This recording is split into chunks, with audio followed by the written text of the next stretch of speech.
अब हमारे बीच माननीय हमारे यशस्वी प्रधानाचार्य कुछ कहेंगे 2 शब्दों में।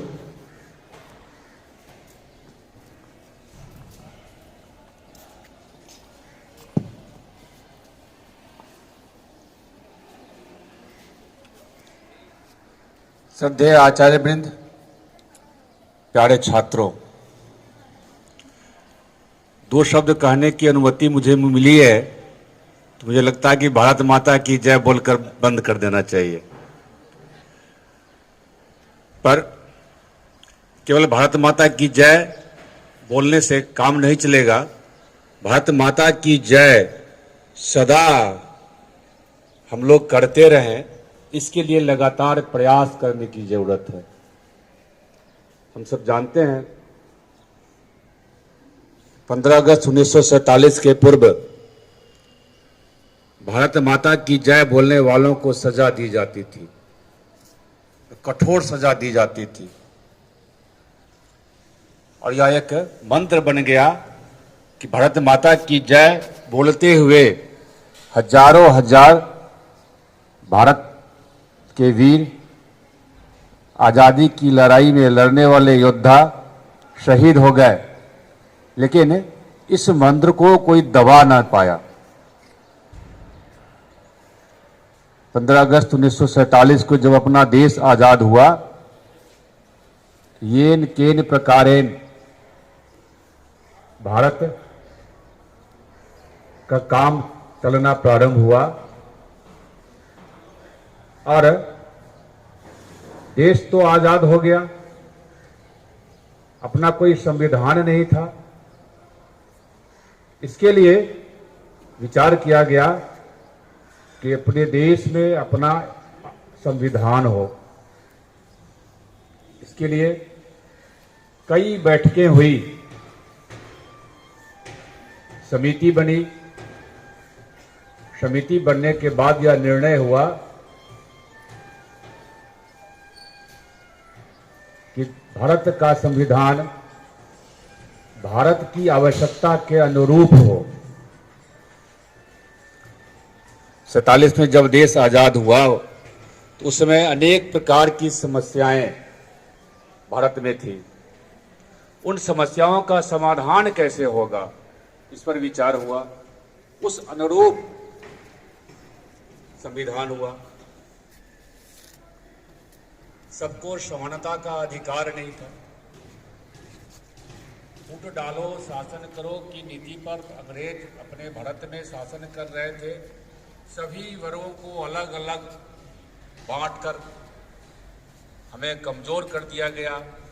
हमारे देश की संस्कृति को कमजोर कर दिया गया। लेकिन धीरे धीरे जब आगे बढ़े तो अपनी संस्कृति को भी हम लोगों ने मजबूत किया और चतुर्दिक विकास के लिए भी प्रयास किया। भारत का भविष्य कैसा होना चाहिए, श्रेष्ठ भारत कैसे हो। काफी चिंतन मंथन के बाद विश्व के कई देशों के संविधानों के अध्ययन करने के पश्चात 2 वर्ष 11 महीना 18 दिन के बाद एक संविधान तैयार प्रस्तुत कर दिया गया 26 नवंबर 1949 में। देश तो आजाद पहले हो गया था, तो विचार हुआ कि अब इसे प्रस्तुत कर दिया जाए। फिर भारत के कुछ विद्वानों ने विचार किया कि नहीं, 1929 में रावी नदी के किनारे एक संकल्प किया गया था कि नहीं, 26 जनवरी को ही हम आज़ादी का दिवस मनाएंगे। इसलिए 26 जनवरी 1950 को इसे पूरे देश में लागू किया गया। तब से हम सब गणतंत्र दिवस के रूप में 26 जनवरी को मनाते हैं और संविधान दिवस के रूप में 26 नवंबर को मनाते हैं। लेकिन इस बार जो 26 नवंबर है वह रविवार का दिन है। इसके कारण एक दिन पूर्व हम सब संविधान दिवस मना रहे हैं और पूरे भारतवर्ष में यह विचार आया कि भारत के संविधान की खूबसूरती की चर्चा समाज में बच्चों के बीच की जाए ताकि उसके संदर्भ में जान पाए। अभी उसके संदर्भ में के पूर्व आचार्य जी चर्चा कर रहे थे। कई प्रकार की कमियों को दूर करने का प्रयास किया गया।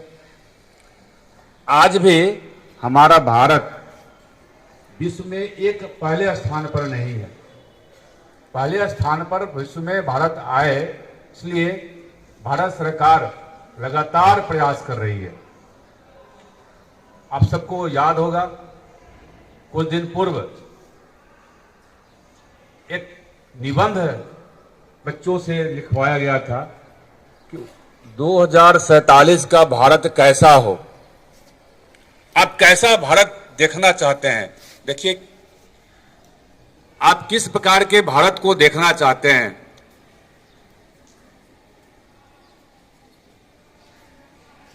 ताकि आपके अनुरूप भारत हो। और उस पर विचार हुआ, मंथन हुआ, कई प्रकार की योजनाएं आई।